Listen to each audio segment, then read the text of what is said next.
جناب اسپیکر صاحب، ان کی بہنیں روزانہ وہاں بھی بیٹھتی ہے، ہم بھی ساتھ چلی جاتی ہے، ہم کہتے ہیں بہنوں کی ملاقات کرواؤ۔ تو کیا مطلب ہے کہ اگر وہ بہنوں کے ساتھ ان کی ملاقات ہو جاتی ہے تو کیا کوئی پاکستان میں ایٹم بم گرے گا؟ کیا پاکستان تباہ ہو جائے گا؟ کیا ہوگا؟ رات 11 بجے کے بعد پانی پھینکنا، ان کو کھینچنا، ان کو ہاتھ پاؤں سے پکڑ کے ان کو پریزن وین میں ڈالنا، یہ کہاں کا انصاف ہے؟ یہ کیا سبق دے رہی ہے؟ یہ کیا تاثر دے رہی ہے پوری دنیا میں کہ ہم ایک قیدی کے ساتھ کیا کروا رہی ہے؟ تو جناب اسپیکر صاحب، اس پہ بھی ہماری بہت بڑی تشویش ہے۔ تو کبھی نیب کے نوٹسز آتی تھی، کبھی FIA کی، کبھی الیکشن کمیشن کی۔ پچھلی 22 کو یا 23 کو جب میں نے سپیچ کی تو سارے دوستوں نے مجھے کہا کہ ڈاکٹر صاحب اگلی دن آپ کو ایک اور نوٹس آئے گا۔ الحمدللہ نوٹس تو نہیں آیا، لیکن میرے گھر پہ گرنیٹ پھینکا گیا، تو میرے خیال میں یہ گرنیٹوں تک پہنچ چکی ہے اور شاید اس سپیچ کی بعد کوئی بم پھینک دے۔ جناب اسپیکر صاحب، میں 3-4 موضوعات پہ بات کروں گا۔ ایک، میں بحیثیت مسلمان بورڈ آف پیس پہ بات کروں گا، جو بورڈ آف پیس بنائے۔ دوسرا، میں جناب اسپیکر صاحب جو میرا لیڈر ہے اور میں جس پارٹی کا رکن ہوں بحیثیت ورکر، اپنی لیڈر کی قید کے بارے میں بات کروں گا اور ان کے ساتھ جو ناروا سلوک ہوتا ہے اس پہ بات کروں گا۔ تیسرا سر، میں پچھلے سیشن میں جو ہمارے اپوزیشن لیڈر نے منو کے حساب سے جھوٹ بولا تھا اور انہوں نے جو فگر کو غلط بتایا تھا اس پہ بھی تھوڑی سی بات کروں گا۔ جناب اسپیکر صاحب، سب سے پہلے تو میں غزہ پہ بات کروں گا، اور جس طرح سب مسلمانوں کو پتہ ہے اور اس پہ ہمارے نبی صلی اللہ علیہ وآلہ وسلم کی احادیث بھی موجود ہے کہ اسرائیل کبھی بھی مسلمان کا دوست نہیں ہو سکتا۔ یہ جو حالیہ بورڈ آف پیس بنا ہے اور جس میں پاکستان کی شمولیت، جو پاکستان نے اس میں شمولیت اختیار کی ہے، بجائے اس کی کہ اس میں چین، فرانس، جرمنی، اسپین اور بہت سے بڑی بڑی ملکوں نے اس میں شمولیت اختیار نہیں کی۔ جناب اسپیکر صاحب، جس طرح ہم سب مسلمان ہیں اور غزہ میں، فلسطین میں اسرائیل مسلمانوں کے خلاف، وہاں کی بچوں، وہاں کی عورتوں، وہاں کی بوڑھوں، وہاں کی جوانوں کے خلاف جو طاقت کا استعمال کر رہا ہے پچھلی کئی دہائیوں سے، اور وہ اس میں ناکام ہے۔ لیکن آج ہماری وفاقی حکومت اور ہماری افواج پاکستان کی طرف سے اس میں شمولیت بورڈ آف پیس میں، تو اس میں تو انہوں نے جو میرے خیال میں ابھی ایک سٹیٹمنٹ بھی امریکن ایک سفارتکار کی موجود ہے، مارکو روبیو ہے یا کیا نام ہے، جس کا سٹیٹمنٹ میرے پاس موبائل میں موجود ہے، کہ بورڈ آف پیس میں پاکستان نے خود ہمیں کہا تھا کہ ہم اس میں شامل ہونا چاہتی ہے اور ہم آپ کی مدد کریں گے۔ غزہ میں جو حماس ہے ان کو ڈی ویپنائز کرنے میں اور ان کو غیر مسلح کرنے میں ہم آپ کی مدد اس میں کریں گے۔ تو یہ ان کی سٹیٹمنٹ میں جو میں نے دہرایا ہے، تو کتنی شرم کی بات ہے بحیثیت ایک مسلمان کہ ہم اپنے مسلمانوں کے خلاف، جو وہاں پہ بیچارے نہتے ہیں، جو وہاں پہ ان کے پاس کچھ ہے ہی نہیں، صرف ایمان کا جذبہ ہے، اسی سے وہ لڑتے ہیں اور اسی سے وہ اپنے آپ کو پروٹیکٹ بھی کرتے ہیں۔ لیکن اگر ہماری فوج وہاں پہ جاتی ہے اور ان کو وہاں پہ وہ ڈی ویپنائز کرتی ہے یا ان کے خلاف کارروائی کرتی ہے، تو یہ تو میرے خیال میں شرعی طور پہ ہم ایک بہت بڑی یعنی جرم عظیم میں شریک ہو رہی ہے۔ جناب اسپیکر صاحب، قائد اعظم رحمۃ اللہ علیہ نے علی اعلان کہا تھا کہ ہم اسرائیل کو کبھی بھی تسلیم نہیں کریں گے۔ اسی طرح ہمارے قائد عمران خان نے بھی محمد علی جناح کی ارشادات کو سامنے پیش کر کے اور ان کو بیان کر کے کہا تھا کہ ہماری بانی پاکستان قائد اعظم رحمۃ اللہ علیہ نے کہا ہے تو ہم اس کے ساتھ بالکل متفق ہے۔ اور ہم کبھی بھی اسرائیل کو نہ تسلیم کریں گے نہ ان کی مدد کریں گے۔ جناب اسپیکر صاحب، جب رجیم چینج ہوا تو اس میں 4-5 باتیں تھیں۔ پہلے خان صاحب کو ہٹانا تھا، اس کے بعد اس نے اپنے ایجنڈے کو جو طاغوتی طاقتیں ہے جو مسلمانوں کے خلاف ہے، وہ پاکستان کے خلاف نہیں ہے، جو ساری امت مسلمہ کے خلاف ہے، جن کو ہم طاغوتی شیطانی طاقتیں کہتے ہیں، تو ان کا یہ ایجنڈا تھا۔ وہ اس طرح کے لوگوں کو لے کے آ رہی تھی تاکہ وہ اپنے ایجنڈے میں کامیاب ہو جائے۔ پہلے آپ کو پتہ ہے کہ انہوں نے یہی کہا، یہ جو بورڈ آف پیس میں شامل ہو گئی۔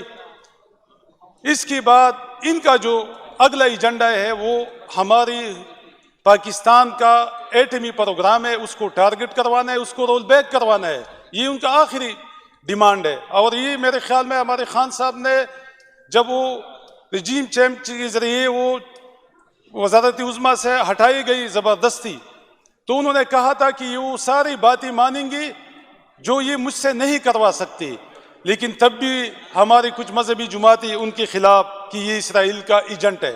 ابھی کسی بھی مذہبی جماعت کی طرف سے کوئی سٹیٹمنٹ نہیں آتا کہ ہم حماس جو مسلمان ہے، جو نہتے ہے، جو وہاں اپنی آزادی کی جنگ لڑ رہی ہے، ان کے خلاف ان کی کوئی بیان نہیں آتی کہ کیوں ہم بورڈ آف پیس میں شامل ہو رہی ہے۔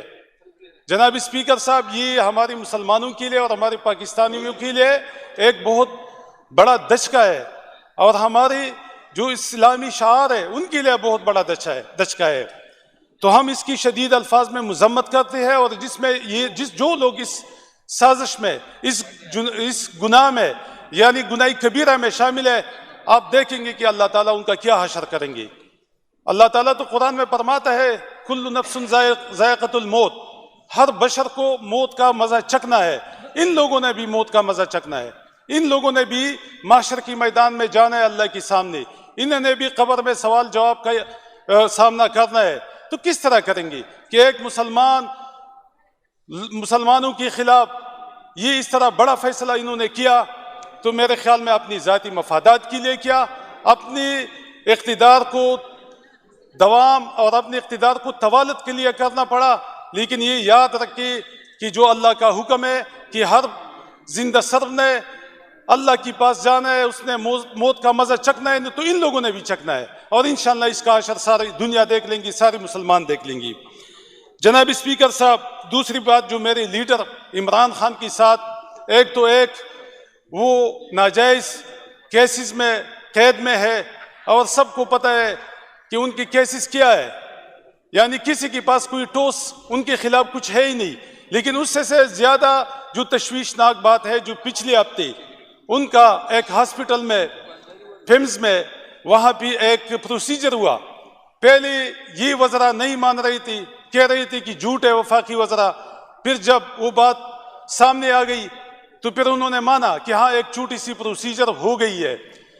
تو جناب اسپیکر صاحب، یہ کتنی تشویشناک بات ہے، اور ہماری جو قیدی ہے ان کے جو فنڈامنٹل رائٹس ہے، جو ہیومن رائٹس کی تنظیمیں ہے کہ ایک قیدی کو ہفتے میں لازمی ان کی فیملی کے ساتھ، ان کی وکلا کے ساتھ یا ان کی فرینڈز کے ساتھ ملنا بالکل ان کا حق بنتا ہے۔ لیکن یہ پچھلی 2-3 مہینے سے کوئی ملاقات ان کی نہیں کروا رہی۔ تو جناب اسپیکر صاحب، یہ ایک بہت بڑی زیادتی ہے جو ان کی فنڈامنٹل رائٹس ہے، ان کی خلاف ورزی ہے۔ جناب اسپیکر صاحب، ان کی بہنیں روزانہ وہاں بھی بیٹھتی ہے، ہم بھی ساتھ چلی جاتی ہے، ہم کہتے ہیں بہنوں کی ملاقات کرواؤ۔ تو کیا مطلب ہے کہ اگر وہ بہنوں کے ساتھ ان کی ملاقات ہو جاتی ہے تو کیا کوئی پاکستان میں ایٹم بم گرے گا؟ کیا پاکستان تباہ ہو جائے گا؟ کیا ہوگا؟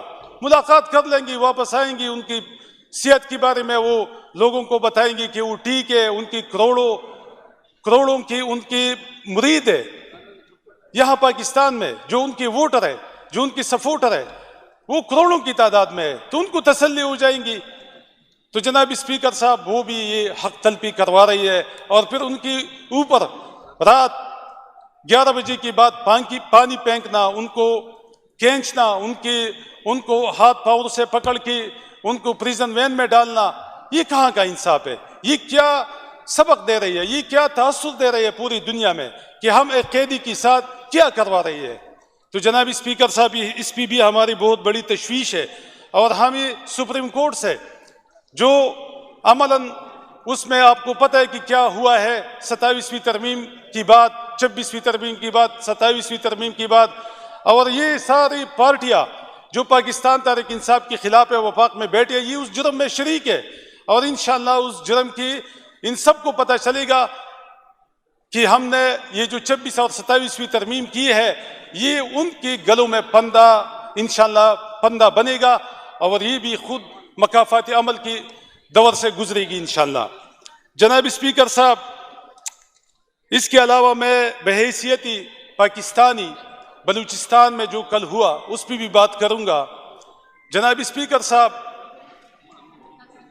جب کے پی میں کچھ اس طرح کی ہوتے ہیں تو ذمہ دار پھر سی ایم ہوتا ہے، ذمہ دار پھر صوبائی حکومت ہوتا ہے، اور کہتے ہیں کہ یہ حکومت نااہل ہے۔ لیکن آج میں پوچھنا چاہتا ہوں کہ بلوچستان میں جو کچھ ہوا، 16 مقامات پہ بی ایل اے کی لوگوں نے، دہشت گردوں نے حملہ کیا، 12 ڈسٹرکٹ کو انہوں نے اپنی کنٹرول میں لیا، وہاں پہ بینکوں کو انہوں نے اڑایا، وہاں پہ ایک نوشکی کی ڈی سی کو انہوں نے یرغمال بنایا۔ اس کے علاوہ جناب اسپیکر صاحب، وہاں پہ جو کارروائیاں بی ایل اے نے ایک ہی دن میں کروائی، اور وہاں پہ لوگوں کو اغوا کیا، اور وہاں پہ ہمارے سیکیورٹی فورسز کے لوگوں کو شہید کیا، وہاں پہ سویلین کو شہید کیا، تو کیا یہ وفاقی حکومت جو کہتے تھے محسن نقوی کی یہ جو بی ایل اے کے لوگ ہیں یہ ایک ایس ایچ او کی مار ہے، تو اب وہ ایس ایچ او کہاں گیا؟ کیونکہ وہاں پہ تو ڈی ایس پی کو بھی اغوا کیا گیا، تو جب اس ڈی ایس پی کو اغوا کر رہی تھی تو ایس ایچ او کہاں تھا؟ جناب اسپیکر صاحب، اسی طرح ہمارے درجنوں سیکیورٹی فورسز کے لوگ شہید ہو گئی، ہماری سویلین شہید ہو گئی، اور یہ ایک جھوٹا بیانیہ چلا رہی ہے کہ ہم نے اتنی دہشت گردوں کو مارا ہے۔ تو کیا پاکستان کی سیکیورٹی فورسز اسی میں لگی ہے کہ ہم نے 50 مارے ہیں اور ہماری 10 مر گئی ہے، شہید ہو گئی ہے؟ تو میرے خیال میں یہ جو کمپیریزن کرواتے ہیں اور یہ ایک جھوٹا بیانیہ یہ تاثر دے رہی ہے، یہ تو سراسر ہماری افواج پاکستان کے خلاف ایک سازش ہے، ہماری سیکیورٹی فورسز کے خلاف ایک سازش ہے۔ میرا ایک سیکیورٹی فورسز کا اگر وہ فوج میں چلا جاتا ہے تو اس پہ کروڑوں کا خرچ آتا ہے، اس کا نعم البدل نہیں ہے کہ وہ 50 دہشت گردوں کے مقابلے میں اگر ہمارا ایک بھی سیکیورٹی فورس کا بندہ شہید ہوتا ہے تو وہ اس ملک کے لیے لڑتا ہے اور شہید ہوتا ہے۔ لیکن ہماری غلط پالیسیاں، ہماری وہ پالیسیاں جس میں ہم نے باقاعدہ طور پہ سیکیورٹی فورسز جو ہے، بار بار کہتا ہوں کہ ہمارے D G S P R صاحب آتی ہے، پریس کانفرنس کرتے ہیں، ایک پارٹی کے خلاف، ایک لیڈر کے خلاف ان کو ٹارگٹ کرواتے ہیں، ایک صوبے کو ٹارگٹ کرواتے ہیں، تو احساسی محرومیت بڑھتی ہے، لوگوں میں نفرت پھیل جاتا ہے۔ کل آپ نے دیکھا کہ کوٹہ میں اور بلوچستان میں وہی بی ایل اے کے لوگ بھی آزادانہ گھوم رہے ہیں اور عوام بھی ریلیکس ہے، عوام کو ان سے کوئی تکلیف نہیں ہے۔ تو یہ کیا تاثر جا رہا ہے؟ یہ پاکستانیوں میں کون سا تاثر جا رہا ہے؟ اس میں سوچنے کی بات ہے، اس میں ہمارے سیکیورٹی فورسز کو بیٹھنا چاہیے، اور اس کو دیکھو، سب سے جو بڑی چیز ہوتی ہے وہ دل سے نفرت ہوتی ہے۔ جب آپ نفرت کرتے ہیں تو وہ سب سے خطرناک چیز ہوتی ہے۔ تو جناب اسپیکر صاحب، جو یہاں ہمارے ساتھ سلوک ہوتا ہے، یعنی یہ جو کہہ رہی تھی کہ یا ہماری فیلڈ مارشل صاحب کی ایک سٹیٹمنٹ چلتی ہے ٹی وی چینلوں پہ کہ یہ 1400 لوگ ہیں، کیا یہ بلوچستان کو اغوا کر لیں گے یا بلوچستان کو ٹیک اوور کریں گے؟ تو ہم یہی کہتے ہیں کہ اس طرح کی لوگوں کا قلق ہونا چاہیے، لیکن کس طرح ہماری سیکیورٹی فیلئر یہ نہیں ہے کہ اتنا بڑا منصوبہ بنتا ہے اور 16 جگہوں پہ وہ آتے ہیں اور دندناتی پھرتے ہیں اور وہ راکٹ لانچر چلاتے ہیں اور لوگوں کو بھی شہید کرواتے ہیں اور ہمارے سیکیورٹی فورسز کو بھی شہید کرواتے ہیں۔ تو ہماری سیکیورٹی ایجنسیاں کہاں تھی اس وقت؟ ہمارے قاسم سوری صاحب امریکہ میں بیٹھے ہیں، کیا وہ ان کی گھر پہ پہرے دے رہی تھی؟ کیا وہ ہمارے اور لوگوں کے اوپر؟ ہم تو یہی کہتے کہ خدا کے لیے اس کو چھوڑو، یہ پولیٹیکل لوگوں کو چھوڑو۔ پولیٹیکل لوگ یہ کبھی دہشت گرد نہیں ہو سکتی، ان کا ایک مائنڈ سیٹ اپ ہوتا ہے، وہ اس ملک سے مخلص ہوتے ہیں، وہ محب وطن ہوتے ہیں۔ لیکن ہمارے ساتھ جو ہوا، جناب اسپیکر صاحب،